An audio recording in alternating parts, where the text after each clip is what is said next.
아, 자, 여러분 오랜만입니다. 기술과정 엄기정 선생님입니다. 자, 우리 지난 시간까지 수송기술 Q&A까지 다 봤어요. 이제 수송기술이 끝났고, 요 뒤에 있는 이제 에너지 파트를 오늘부터 공부하도록 하겠습니다.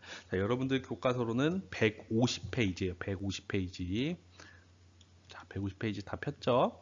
자, 신재생 에너지의 개발과 활용.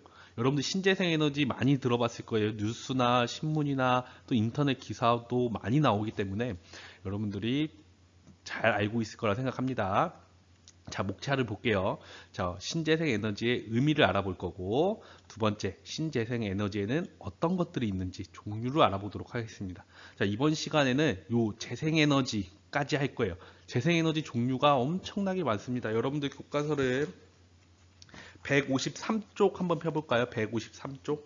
자, 153쪽에 보면은 재생에너지 종류가 하나, 둘, 셋, 넷, 다, 여, 일곱, 여덟 개, 여덟 가지나 나왔어요. 우리는 여기까지 다 하진 않고 오늘 이번 시간에 다 하기엔 좀 많고 이 중에서 중간 정도까지, 여덟 가지 중에 중간 정도까지 할 거고 그 다음 시간에 나머지 재생에너지와 신에너지를 하도록 하겠습니다. 자, 학습 목표 한번 살펴볼게요. 자, 신재생 에너지의 의미와 개발의 중요성을 설명할 수 있다. 가장 중요합니다. 왜 신재생 에너지를 개발하자고 계속 얘기하고 연구하고 하는지를 알아야 되겠죠. 그 다음에 신재생 에너지에는 어떤 것들이 있는지 종류, 이런 것들은 어떻게 또 활용 방안을 연구할 수 있어야겠다. 자, 넘어갈게요. 자, 그러면은 우리 교과서 150쪽에 한번 보겠습니다. 자, 여기 보면은 준호라는 탐사선이 있어요. 이 탐사선은 목성 궤도까지 5년간 어떻게 날아갈 수 있었을까? 뭐 연료를 장착을 했을까요? 아니면은 뭐 다른 에너지원이 있어야겠죠. 저절로 날아가진 않았을 거예요. 자, 준호는 어떻게 목성 궤도를 5년 동안이나 날아갈 수 있었을까요? 자, 여기 보시면은 여러분들 많이 본 그림이 보이죠? 자, 이 사진은 어디에 많이 이용됩니까?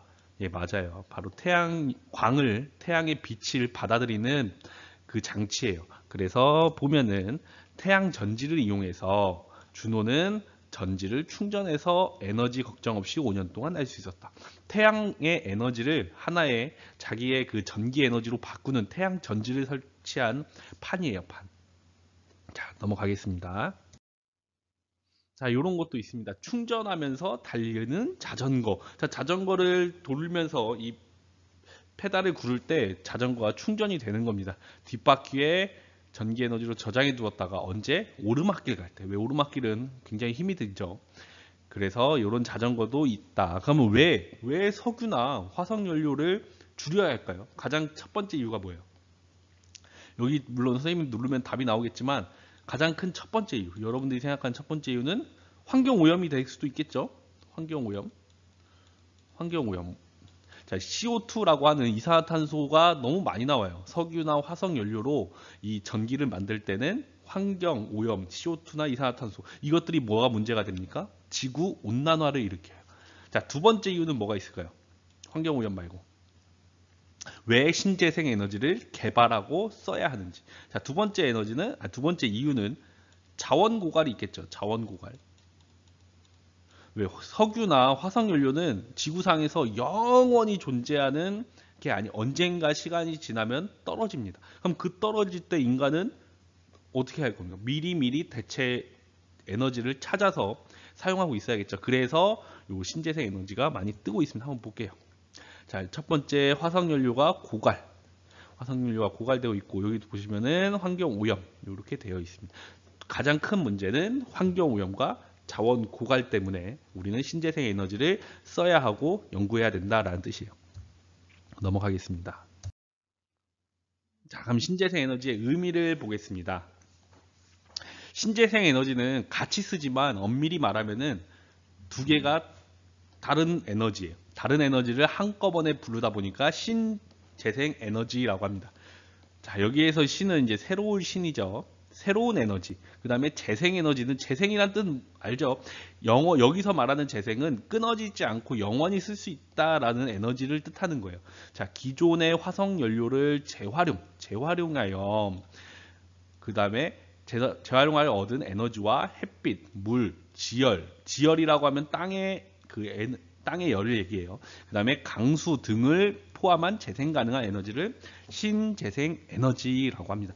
이 신재생 에너지에는 엄청나게 많습니다. 여기 말고도 더 있는데 이거를 하나하나 살펴볼 거예요. 너무 자세히 살펴보기에는 시간이 없고 하나하나 이 에너지는 어떤 에너지인지, 이 에너지는 또 어떤 에너지인지 특징을 위주로 살펴보도록 하겠습니다. 자, 여러분들 책 151쪽에 여기 151쪽 있죠? 자, 151쪽에 신재생 에너지에다 동그라미 하세요. 자, 신재생 에너지에 동그라미 하고 밑줄을 그 맨 아래쪽까지 쭉 칩니다. 선생님 읽어볼게요. 기존의 화석연료를 재활용하여 얻은 에너지와 햇빛, 물, 지열, 강수, 생물, 유기체 등을 포함하는 재생 가능한 에너지를 말하며 신에너지와 재생에너지로 나뉜다. 여기다가 밑줄 치세요. 자, 그 아래 신재생 에너지의 특징 해가지고 그림으로 나와 있습니다. 여기다가는 별표 하세요. 별표. 매우 중요합니다. 매우 중요한. 매우 중요해서 별표 하세요. 별표. 다 했죠? 자, 선생님도 이렇게 뽑아 왔어요. 여러분들이 PPT를 뽑아서 같이 공부하고 있습니다. 자, 넘어가겠습니다. 자, 우리가 별표한 거 한번 살펴볼게요. 아까 얘기했죠. 신재생 에너지의 특징 보겠습니다. 이게 매우 중요합니다. 매우. 모든 신재생 에너지는 공통적인 특징이 있어요. 이 특징이라고 하면은 장점과 단점을 얘기하는데 장점이 훨씬 많은 에너지니까 우리가 이렇게 지금도 연구하려고 하고 개발하려고 하는 거죠. 대신에 단점도 있습니다. 신재생 에너지라고 만능이 아니에요. 이 단점을 최대한 보완하는 게 우리의 목표입니다. 목표. 자, 한번 볼게요. 화석연료 사용에 따른 이산화탄소. 아까 말했죠. 이산화탄소는 뭐를 유발한다고 했습니까? 지구온난화. 지구온난화는 이제 지구가 따뜻해지고 있는 거예요. 지구가 따뜻해지면 왜 문제가 됩니까? 지구의 남극과 북쪽에 있는 빙하가 녹기 시작하면서 어떻게 돼요? 해수면이 상승하고 이 해수면이 1cm 상승할 때마다 지구의 해양 생태계가 엄청나게 많이 바뀐다고 해요. 물론 물에 잠기는 나라도 있을 수 있습니다. 그런 것처럼 지구온난화는 굉장히 큰 문제가 되고 자, 그러면 이 이산화탄소는 어떤 에너지에서 많이 발생돼요? 우리가 잘 알고 있는 화력발전소. 화력발전소의 가장 큰 문제점이 이산화탄소 발생이에요. 그래서 화력발전소를 점차 줄이려고 하고 있죠. 자, 여기 또 보겠습니다. 재생이 가능하여 고갈될 염려가 없는 비고갈성 에너지다. 자, 화력발전소는 석유를 원료로 쓰고 석탄을 원료로 써요. 그래서 석유와 석탄은 언젠가 고갈이 되겠죠. 하지만 이 신재생 에너지는 자원 고갈이 안 된다라는 최고의 장점이 있습니다. 자, 연구와 개발로 얼마든지 자원 확보가 가능하고 지금도 여러 분야에서 많은 연구를 하고 있습니다. 자, 새로운 시장 창출과 경제적인 에너지 확보가 가능한 공공미래 에너지. 이거 조금 어려운 말일 수 있는데 시장을 창출한다라는 말은 이 신재생 에너지 발전소를 세움으로써 어떻게 합니까? 거기에서 일할 사람들을 고용하고 그 사람들로 인해서 다른 또 시장이 개척이 된다는 뜻이에요. 예를 들어서 태양열 에너지는 많이 쓰고 있죠. 그리고 태양열과 관련된 회사들이 곳곳에 생기고 태양광 발전소 회사들이 많이 생기는 그 벤처기업이나 대기업은 아직까지는 투자를 안 하는 것 같은데 그런 것들이 이제 시장 창출이에요. 여기까지가 가장 큰 장점입니다. 이 단점 볼게요. 이 단점이 사실은 너무 커요. 여러분들은 나중에 대학교나 이런데 공대 쪽으로 가는 학생들도 있을 거예요. 공대 쪽 가서 에너지 전공을 하게 된다면 이 단점을 어떻게 하면 줄일 것인가 한번 생각해 보세요. 일단은 초기 시설 투자비가 많이 듭니다. 기존에 있던 화력발전소하고 비교를 할 수밖에 없는데 화력발전소에 비해 이 신재생 에너지 발전소는 기존에 인프라가 없어요. 기존에 갖춰진 인프라가 없기 때문에 처음부터 시작을 해야 된다는 마음으로 이 사업에 뛰어들어야 됩니다. 그래서 투자비가 너무 많이 들어요. 두 번째, 에너지 생산 효율이 떨어집니다. 예를 들어서 태양광 발전을 한다 하면은 엄청나게 큰 뭐가 필요할까요? 땅이 필요해요. 왜? 태양광 그 전지, 태양셀을 설치하기 위한 땅이 많이 필요한데 이 땅 크기가 예를 들어 우리 율곡중학교 운동장만한 크기에다가 태양광 발전소를 설치한다면은 운동장만큼의 크기를 썼는데 이거에 비해서 그 쓴 에너지 장소에 비해서 얻을 수 있는 하루에 얻을 수 있는 전기의 양이 엄청나게 떨어집니다. 그게 가장 큰 문제예요. 또 태양광을 예로 들었으니까 태양광 같은 경우에는 언제만 발전할 수 있습니까? 낮에밖에 못해요. 왜? 태양은 낮에만 뜨고 저녁에는 지니까. 또 언제 낮에도 못하는 경우도 있죠. 언제 못합니까? 비가 오거나 눈이 오거나 날씨가 굉장히 흐릴 경우에는 또 태양이 안 보여서 발전을 할 수가 없어요. 이런 단점들은 어떻게 채워갈 것인가? 이게 굉장히 중요합니다.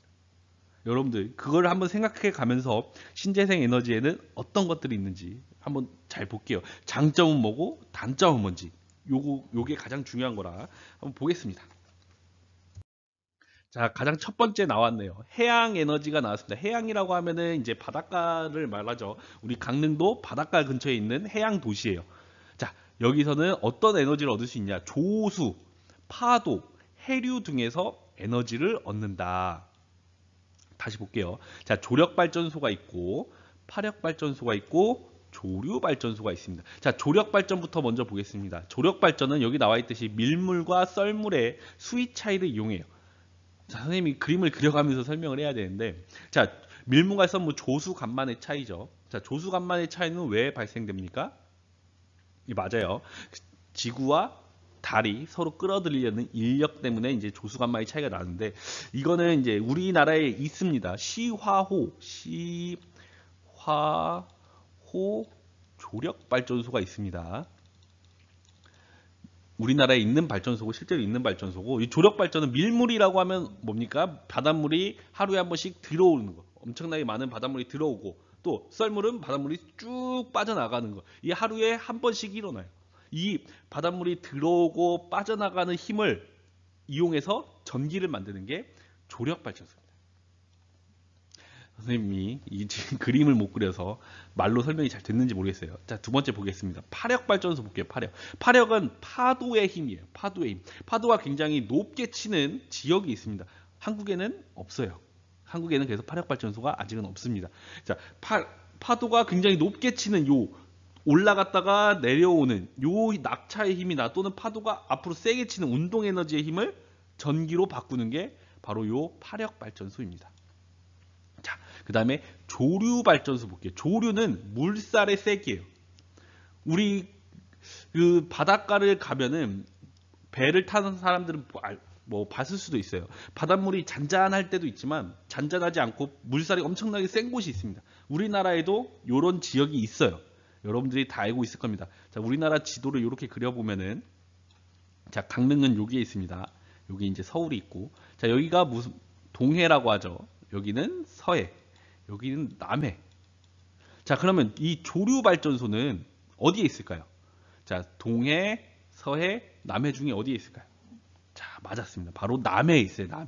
남해가 조류가 엄청나게 빨라요. 이 빠른 그 조류의 속도를 전기 에너지로 바꿔주는 게 조류발전소입니다. 남해 어디에 있습니까? 여러분 들어봤을 거예요. 울돌목 들어봤습니까? 울돌목? 영화 명량을 본 학생들은 알 거예요. 이순신 장군님이 일본군의 그 적의 배를 침몰시킨 곳이 바로 울돌목이라는 장소예요. 여기는 물살이 엄청나게 거셉니다. 그래서 배가 한번 잘못 들어오면은 나가질 못해요. 그래서 이순신 장군님이 여기로 유인을 했죠. 유인을 해서 바로 몰살을 시킨 곳이 울돌목이라는 곳입니다. 조류가 굉장히 빨라요. 왜 남해는 조류가 이렇게 빠를까요? 왜 빠를까요? 바로 남해를 다른 말로 이제 사람들이 부르는 말이 있습니다. 남해를 다른 말로 다도해라고 해요. 다도해. 다도해 무슨 뜻입니까? 섬이 많은 바다다라는 뜻이에요. 자, 섬이 굉장히 곳곳에 많기 때문에 이 물살이 흐름이 엄청나게 변화가 규칙적으로 변하지 않고 규칙이 없이 변하기 때문에 물살이 세지는 지역이 생겼습니다. 거기가 바로 울돌목이에요. 우리나라도 여기다가 조류발전소를 세워서 전기를 생산하고 있습니다. 자, 넘어갈게요.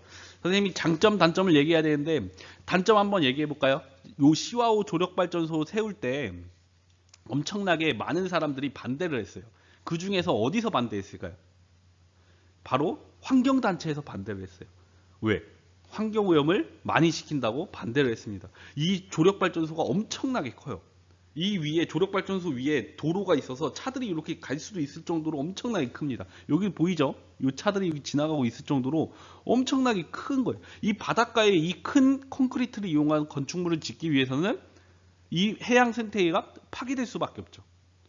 조금 아이러니하죠. 신재생 에너지는 환경 오염을 줄이기 위해서 발전하려는 에너지인데 이 신재생 에너지를 이용하기까지는 환경 오염을 시켜야 된다라는 어느 게 좋은지 한번 판단을 해야겠죠. 자, 넘어가겠습니다. 자, 다음은 이제 바이오 에너지예요. 바이오 에너지. 오늘은 시간이 이 바이오 에너지까지밖에 못 하겠네요. 자, 식물이나 동물, 배설물 등의 유기물을 이용해서 바이오매스, 식물이나 동물의 그 배설물 등을 이용해서 여기 우리가 가장 잘 알고 있는 게 이제 자동차 연료로 쓰이는 이 바이오 디젤이죠. 이 바이오 연료를 만든다는 게 이 바이오 에너지입니다. 여기 보시면은 열병합 발전소가 있어요. 열병합 발전소 아는 사람도 있을 건데 발전소면 발전소지 열병합 발전소는 뭐냐? 자, 열병합 발전소는 난방과 플러스 뭐 발전을 동시에 하는 게 열병합 발전소입니다. 열병합 발전소는 난방이라고 하는 건 뭐예요? 훈훈하게 집을 따뜻하게 데워주거나 뜨거운 물을 나오게끔 쓸 수 있게 하는 게 난방. 발전은 뭡니까? 전기를 만들어내는 게 발전. 이거를 동시에 하는 게 열병합 발전소예요. 이해됐습니까? 그럼 이게 또 열병합 발전소 하면 또 선생님이 할 얘기가 많은데 이것까지 하게 되면 시간이 너무 길어질 것 같고. 자, 열병합 발전소. 오늘은 여기 원래는 더 하려고 했어요. 선생님이 가지고 온 거는 이제 태양 에너지까지 가지고 왔는데 태양 에너지는 다음 시간으로 미뤄야 되지 않을까. 지금 시간이 좀 더 선생님만 말해서 그런지 너무 빨리빨리 지나갔는데 자, 이번 시간에는 여기까지 하겠습니다. 여기 바이오 에너지까지 하고 다음 시간에는 지열 에너지부터 쭉 이어가도록 하겠습니다.